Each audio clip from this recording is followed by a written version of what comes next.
the SQ chart, your energy field is so polarized, all the karmas in the system have been dissolved. We finally get to the crown chakra, 200 plus range. Very, very rare for someone to arrive at. The Ramana Maharshis, Neem Karoli Babas, Christ, Buddha. He was a singularity level being who was just incapable of speaking as an individual person anymore. Do you have any quick tips for people on how they can begin to raise their spiritual intelligence? Absolutely.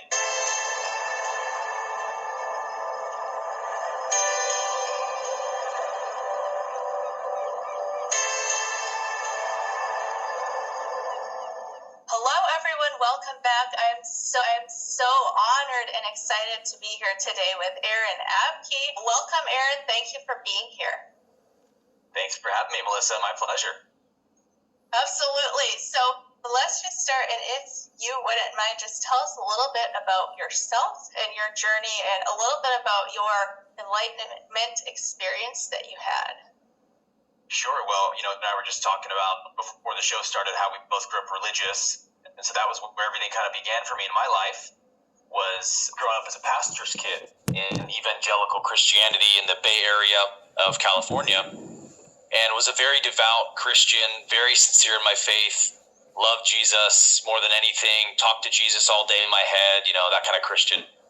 And when things came to a head for me was when I was 23, after I had gone to Oral Roberts University, got my degree in music and theology to be a pastor like my dad and follow down his footsteps in ministry. But everything came to a head when I got my first church job at a church that was teaching things that I didn't really grow up around in my dad's church, more of the fundamentalist side of Christianity. I was in a very spirit-filled church growing up where we did miracles, signs and wonders, worship services for hours, and we would dance in the sanctuary and stuff. So we were really free-spirited as far as Christianity is concerned. So we didn't talk about hell. We didn't talk about, women being inferior to men, the rapture, all these kind of dogmatic beliefs until I was 23 and had this full-time job as a worship pastor at a church that was obsessively teaching that stuff. Very hyper-focused on hell, scare God into everybody, who's in the club, who's not in the club. And it just put such a sour taste in my mouth, and it forced me to decide if I believed in that version of God. And at age 23, I just said, I don't see this God in the person of Christ. I don't experience this God in my heart. And I'm sorry, but I'm a Christian, not a Biblian or a Paulian or any other kind of Ian. I follow Christ, right? And Christ didn't say any of this stuff. So I'm going to be true to my faith in the God revealed in Christ and leave this behind. And so, I was cast out as a heretic essentially by all my friends and most of my family.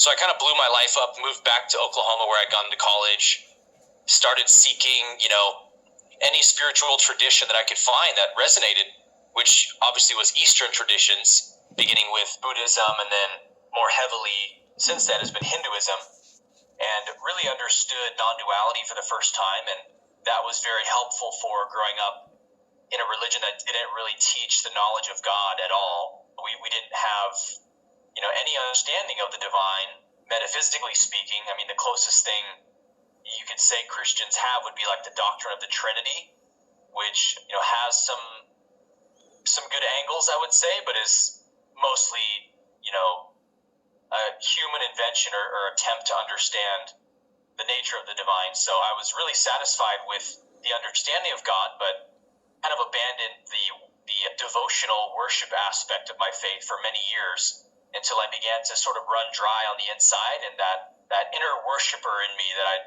been my whole life started crying out saying, knowledge is great, but I want to worship God, I love God, I want to know God on an experiential level. And so I kind of ended up merging my original faith, Christian faith, with the Eastern traditions I had learned through this kind of devotional non-duality, which is sort of what I teach on my channel now, more of a balanced approach of the masculine and the feminine, equally in our pursuit of the divine. And so I ended up having a kind of spiritual experience at 27 that, people would call a experience of enlightenment or a sudden enlightenment.